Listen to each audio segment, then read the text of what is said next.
สบายดีทุกคนและตอนนี้เรามาอยู่ที่นาโรงเรียนมหาลัยแห่งศาสตร์คณะวิศวกรรมศาสตร์เนาะ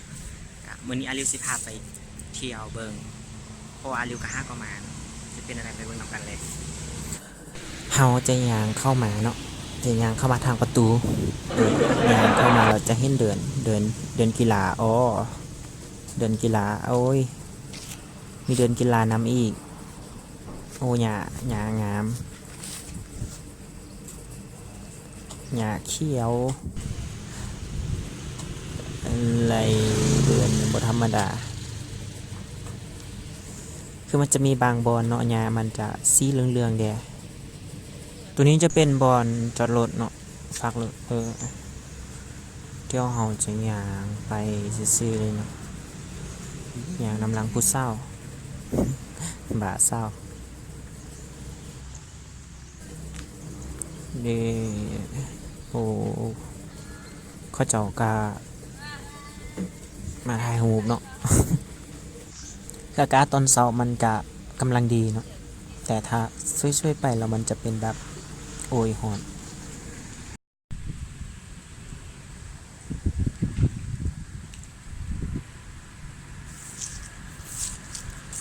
บรรยากาศงามหลาย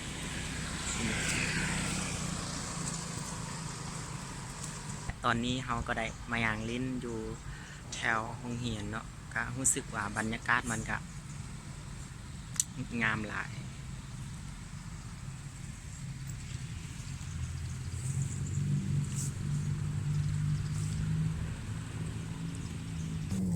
และตอนนี้เฮาได้ย่างเนาะย่างมาสำรวจห้องว่าห้องได้ขึ้นห้องละห้องแล้วบ่ขึ้นแด้เดี๋ยวนี้กูกลายเป็นนักสำรวจแล้ว บ่แต่นี้จะแม่นตึกตึก A1 เนาะห้อง106เห็นว่าเขาเจ้าขึ้นห้องอยู่อ๋อเขาเจ้าขึ้นห้องอยู่เดี๋ยวเราจะไปหาตึกที่เราจะเรียนมื้อเช้านี้เนาะก็คือตึกหยังวะ EE แม่นบ่ห้องแลบ EE 1ห้อง EE 1ห้อง EE 1 EE 2 EE 1อ๋อเห็นแล้วเอ้าจานบ่ขึ้นอาจารย์บอกขึ้นโอ้อาจารย์บอกขึ้นเขาก็จะไปเลาะต่อที่จริงลืมบอกเนาะว่ามื้อนี้แม่นมื้อบุญออกพรรษาเนาะก็เป็นเรื่องธรรมดาอยู่แล้วที่บางอาจารย์เพิ่นจะบอกขึ้นตัวนี้จะเป็นบอนยางลิ้นเนาะมันบอกบอนคนยางโอ้สัตว์กับยางได้คือกันขี่รถได้โอ้ตกลงมันบอนยางหรือบอนเนาะบ่ฮู้เดี๋ยวเราจะไปหาตึกอาซองเนาะตึกอาซองอยู่ฝั่งขวามือ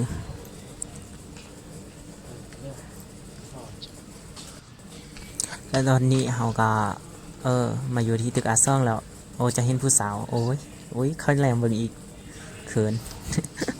นี่ห้องข้างๆที่เขาขึ้นห้องเนาะแล้วก็โอ้อย่างน้ำลังเศร้าเลยถ้าเขาเจ้าจะหาว่าเราไปจอเบิ่งเขาเจ้าเนี่ยเบิ่งเขาเจ้าสินะตามเขาเจ้าก็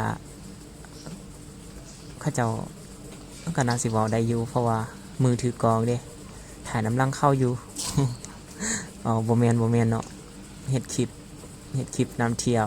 กินน้ำเที่ยวอยู่เดี๋ยวเราจะไปหาสโมสรเนาะไปพักหน่อยนึงอย่างไรมันก็เจ็บขาและตอนนี้เราได้พักแล้วเราจะย่างต่อไปใส่ดีโอ้ต้นไม้หลายคือต้นไม้ฝั่งขวามือมันจะเป็นต้นอย่างว่าเขาเจ้าเอิ้นกับบ่ฮู้นะมันเป็นเครือแบบตอนนั้นอาริวย่างไปนะอาริวตกใจก็เดียวว่าแม่นตัวงูตกใจตอนนี้เราจะไป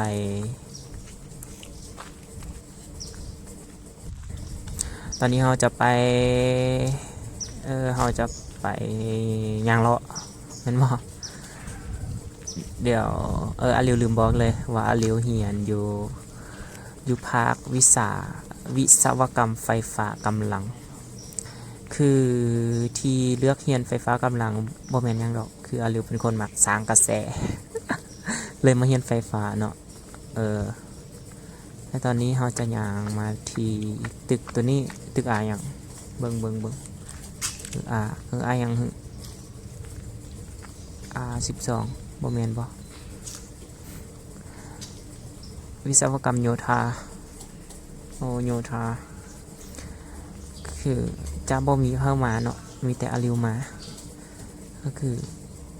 บ่ฮู้ว่าสิมาเฮ็ดหยังในเมื่อเข้าบ่เข้าโอ้โหโอ้ my god ตอนนี้เรามาอยู่แถวภาควิศวกรรมไฟฟ้าบ่แม่นเหรอโอ้ดอกไม้งามหลายมันงามหลายให้หลวงพ่อวางเนาะเว้าสำเนียงเวียงก็บ่คือปานใดมานั่งเล่นอยู่กองต้นไม้รู้สึกเขินมีผู้สาวหลาย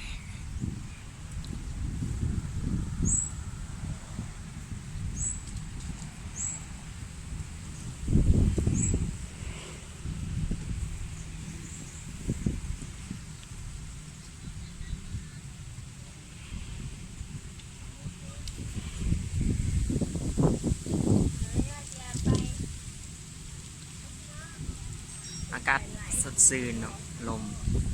ลมแห้งดีมาเด้อ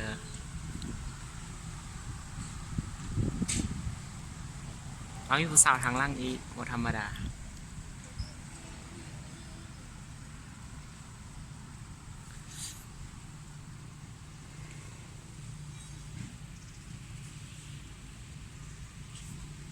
ตอนนี้เราจะย่างต่อเอารถมาเราก็ต้องได้หลีกรถเนาะแล้วก็เราจะย่างต่อเราจะย่างไปทางสำนักคณบดีเนาะก็คือ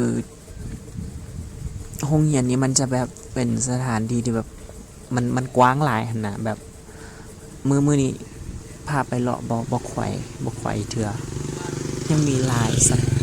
ยแบบตึกยังมีลายบอนอันเฮียนว่าหูเนาะ5ก็มามือทำอิฐ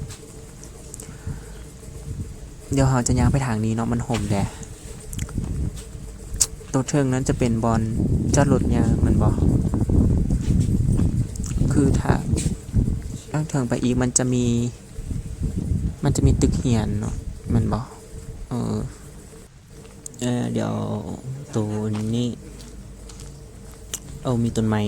ม้หลายตัวนี้จะเป็นบอนจอดรถยางจอดรถยางแล้วก็มันจะมีหลายห้องการหลายตึกเหียนคืองงไปเบิดเลยตัวนั้นทางหน้าเราจะเป็นสำนักคณบดีเนาะแม่นบอนที่บอนอย่างเป็นบอนที่เขาเจ้าแบบมันจะเป็นห้องการหนึ่งสินะมันจะมีเป็นแผนกมันบอกงงอะไรงง เลมาอ่อนแล้วตรงนี้จะเป็นผู้ใหม่งามขนาดสำนักคณบดีตัวนี้จะเป็นบอนที่เราแบบไปลงทะเบียนไปเสนอตัวไปเสนอของพักเสนอขอยังอะไรอ่ะโอ้โหสิว่ามันมีตึกยิ่งใหญ่อลังการ